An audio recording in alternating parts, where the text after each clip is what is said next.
নেতা Ayatollah Ali Khamenei প্রতিশোধের হুমকি দেওয়ার পরপরই তেল আবিবে শতাধিক ড্রোন হামলা চালিয়েছে দেশটি।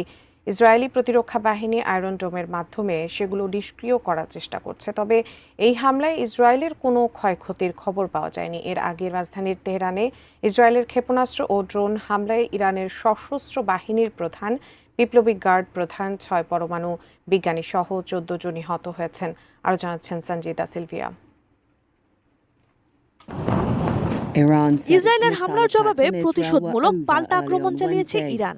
সোশ্যাল মিডিয়ায় পোস্ট করা ভিডিওতে ইরানি ড্রোনগুলোকে ইসরায়েলের দিকে অগ্রসর হতে দেখা গেছে। স্পষ্টতই ইরাকের ওপর দিয়ে একটি ড্রোন উঠতে দেখা যায়। ধারণা করা হচ্ছে ইসরায়েল অধিকৃত কোনো ভূমিতে সেটি আঘাত হেনেছে। এর ঠিক আগেই ইসরায়েলি হামলার তীব্র প্রতিক্রিয়া জানিয়েছেন ইরানের সর্বোচ্চ ধর্মীয় নেতা আয়াতুল্লাহ আলী খামেনি। নিহতদের শহীদ হিসেবে উল্লেখ করে তিনি বলেন, ইসরায়েল তাদের নোংরা চেহারা উন্মোচন করেছে। উপযুক্ত জবাব দেওয়ার হুঁশিয়ারি দেন তিনি। পাল্টা আক্রমণে ব্যবহার করা ইরানের ড্রোনগুলোর মধ্যে শক্তিশালী শাহেদ 136 রয়েছে। এই ড্রোন হামলার মধ্য দিয়ে ইরান প্রতিশোধমূলক হামলা শুরু করেছে বলে ইসরায়েলের প্রতিরক্ষা বাহিনী আইডিএফ স্বীকার করেছে।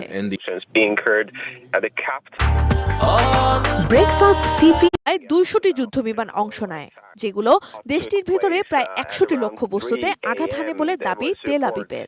সামরিক কমান্ডারদের জন্য 2টি অত্যন্ত সুরক্ষিত কমপ্লেক্স এবং একাধিক আবাসিক ভবন লক্ষ্য করে চালানো হামলায় ইরানের সশস্ত্র বাহিনীর প্রধান major general Mohammad Bagheri, Islamic revolutionary guard কর্পসের কমান্ডার হোসেন সালামি এবং খাতাম আল আম্বিয়া কেন্দ্রীয় সদর দপ্তরের commander major general Gholam Ali Rashid নিহত হন।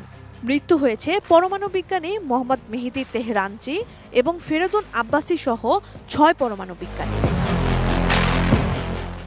ইরানে ইসরায়েলি হামলায় যুক্তরাষ্ট্রের সম্পৃক্ততা নেই। মার্কিন পররাষ্ট্রমন্ত্রী মার্কো রুবিও এমন বিবৃতি দিলেও ইসরায়েলের পক্ষ থেকে বলা হয় তারা যুক্তরাষ্ট্রের সঙ্গে কথাবার্তা বলেই ইরানে হামলা চালিয়েছে।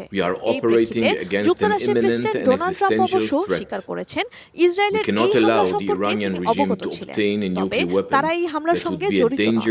এর আগে ইরানের হামলা চালানোর পরই ইসরায়েলি সেনাবাহিনী এক বিবৃতিতে নিশ্চিত করে ইরানের সামরিক ও পারমাণবিক স্থাপনাগুলোকে লক্ষ্য করে The state of Israel has the right and the obligation to operate in order to protect its people.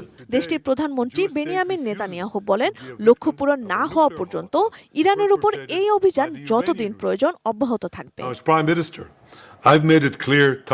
হামলার কারণে তেহরানের ইমাম খোমেনি আন্তর্জাতিক বিমানবন্দরে ফ্লাইট চলাচল স্থগিত করেছে কর্তৃপক্ষ।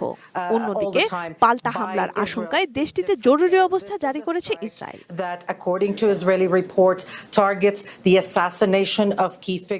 সঞ্জিদা সিলভি।